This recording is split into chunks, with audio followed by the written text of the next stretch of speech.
Opposition اتحاد Pakistan democratic movement کا پہلا جلسہ ملتوی 11 اکتوبر کو کوئٹہ میں ہونے والا جلسہ اب 18 اکتوبر کو ہوگا۔ جلسے کی میزبانی JUI اور پشتونخوا ملی عوامی پارٹی کرے گی۔ بلاول بھٹو، مریم نواز اور مولانا فضل الرحمان خطاب کریں گے۔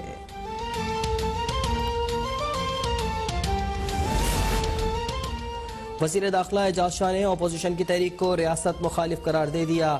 کہا ملک دشمن ویلیوں کی اجازت نہیں ہونی چاہیے۔ ریاست اتنی کمزور نہیں ہے کہ اس کے خلاف غداری کا مقدمہ ہو۔ ملک دشمن ویلیاں نکالنے کی اجازت نہیں ہونی چاہیے۔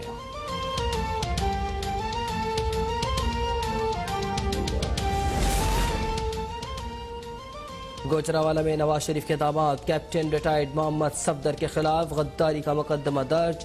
ریاستی اور انتظامی اداروں کے خلاف اشتعال اور دھمکی آمیز الفاظ استعمال کرنے کا الزام۔ مقدمے میں لیگی MPA عمران خالد بٹ بھی نامزد۔ پولیس نے محمد صفدر کی گرفتاری کے لیے خصوصی ٹیم تشکیل دے دی۔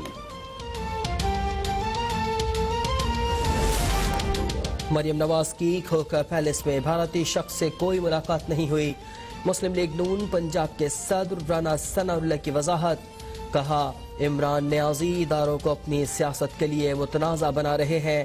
ملکی اداروں کو سیاسی فریق بنانا صرف پاکستان کے دشمنوں کی ہی خواہش ہو سکتی ہے۔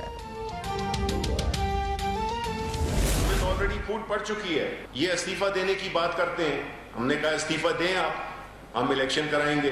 یہ سارا جو شور ہوگا ہے یہ بنیادی طور پہ اس وجہ سے ہے کہ یہ چاہتے ہیں کہ ان کے کیسز کے خلاف ان کو کوئی NRO دے دیا جائے۔ نون لیگ نے لوٹ مار اور کرپشن کے سوا کچھ نہیں کیا۔ سائیکلوں پر آنے والے ڈاکہ ڈال کر ارب پتی بن گئے۔ وزیر اطلاعات شبلی فراز نے لیگی قیادت کو پھر نشانے پر رکھ لیا۔ بولے نواز شریف اپوزیشن کو بند گلی میں لے گئے۔ ہمیں چوروں کو جیلے میں ڈالنے کا مینڈیٹ ملا ہے، کسی کو NRO نہیں دیں گے۔ حکمرانوں سے ناکامیوں کا پوچھو تو کہتے ہیں کہ NRO نہیں ملے گا۔ حکومت کی پوری توجہ عوامی مسائل کے حل کے بجائے فوج کو نون لیگ سے لڑوانے پر ہے۔ لیگی رہنما احسن اقبال برس پڑے۔ بولے گندم کی فصل مارکیٹ میں آنے کے باوجود آٹا غائب ہے۔ عمران خان نے جہانگیر ترین کو ملک سے بھگا دیا۔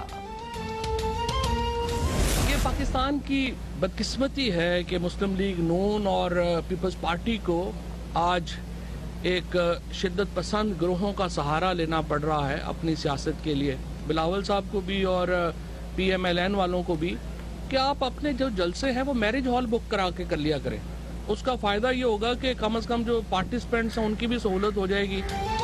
پیپلز پارٹی اور نون لیگ اپنے جلسے شادی ہال میں کیا کریں۔ وفاقی وزیر فواد چودھری کا مشورہ۔ کہا مولانا فضل الرحمان کا سہارا لینے پر پیپلز پارٹی کا جیالہ بہت مایوس ہوگا۔ 70% لیگی کارکنان بھی نواز شریف کے بیانیے کے خلاف ہیں۔ احتساب بند کر دیا جائے تو یہ لوگ پرانی تنخواہ پر کام کرنے کے لیے تیار ہیں۔ غداری کے الزامات سے نہیں ڈرتے، چوروں کو گھر بیچ کر دم لیں گے۔ ترجمان نون لیگ مریم اورنگزیب کا بیان۔ بولی سلیکٹڈ ٹولے نے عوام سے روٹی اور دوا بھی چھین لی۔ 2 سال میں بجلی کے بل 70% بڑھ گئے، دوائیں 500% مہنگی ہو گئیں۔ گلوبل فنڈز نے بھی شعبہ صحت میں فنڈنگ بند کر دی ہے۔ کلیبری دھاندلی اور جعلی قطری خط کی موجد بیگم صفدر امان ٹویٹر دھاندلی میں بھی سب سے آگے نکلی۔ وزیر اطلاعات پنجاب فیاض الحسن چوہان کا بیان۔ کہا بیگم صفدر امان کے لاکھوں فالوورز میں سے 80% جعلی ہیں۔ مریم نواز کے فالوورز میں 2.37 ملین ڈیڈ ہیں۔ مہاجروں کے حقوق کو اب کوئی نہیں دبا سکتا۔ شہری صوبہ سندھو دیش کا خواب کبھی پورا نہیں ہونے دے گا۔ MQM پاکستان کے سربراہ خالد مقبول صدیقی کا حیدرآباد میں مارچ سے خطاب۔ کہا ہم اپنے حق کے حکمرانی کے لیے آخری حد تک جائیں گے۔ عمران خان بولے کہ پہلے صوبہ بعد میں بات، یہ ہمارا نیا نعرہ ہے۔ پیپلز پارٹی پاکستان دشمن جماعت ہے، اس میں اور قوم پرست جماعتوں میں کوئی فرق نہیں۔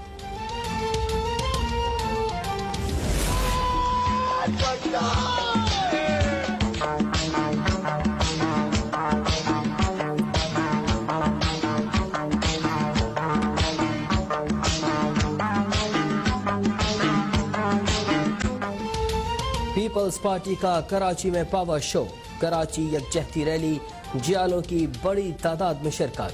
سعید غنی نے خطاب میں کہا کہ نفرت کی سیاست کرنے والوں نے 3 نسلیں تباہ کر دیں، کراچی پر قبضہ کرنے کی خواہش رکھنے والے خواب دیکھنا چھوڑ دیں۔ نثار کھوڑو بولے شہر قائد کو لندن کے بعد اب بنی گالا سے چلانے کی کوشش ہو رہی ہے، عوامی سمندر نے آج نفرت اور لسانیت کی سیاست کو دفن کر دیا۔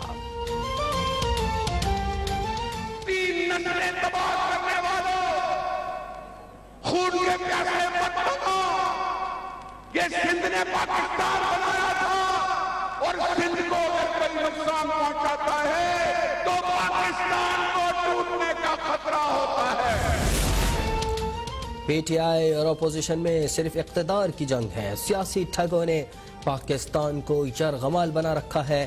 امیر جماعت اسلامی سراج الحق کا لاہور میں خطاب، کہا تباہی کے ذمہ دار ووٹرز ہیں جو سانپوں کو دودھ پلا کر اژدہا بنا دیتے ہیں، صحیح احتساب ہو تو پارلیمنٹ میں بیٹھے لوگوں کی اکثریت جیلوں میں ہو۔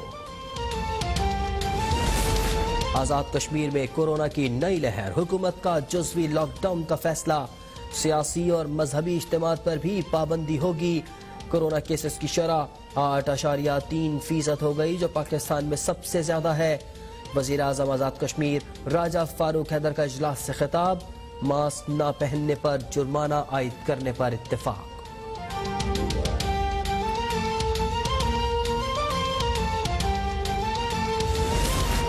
کراچی میں کورونا SOPs پر عمل درآمد کے لیے انتظامیہ کا چوتھے روز بھی آپریشن، 33 شادی ہالز کا معائنہ، 4 کو وارننگ، 1 کو 30,000 روپے جرمانہ عائد۔ کراچی میں اب تک 9 شادی ہالز، 12 ریسٹورانٹس اور 6 دکانوں کو سیل کیا جا چکا ہے۔ ملک بھر میں کورونا وائرس سے مزید 6 افراد جاں بحق، 632 نئے کیسز سامنے آ گئے، ایکٹیو کیسز کی تعداد 9,135 تک پہنچ گئی۔ ملک میں کورونا سے مجموعی اموات 6,513 ہو گئی، کیسز کی تعداد 3,14,616 تک جا پہنچی۔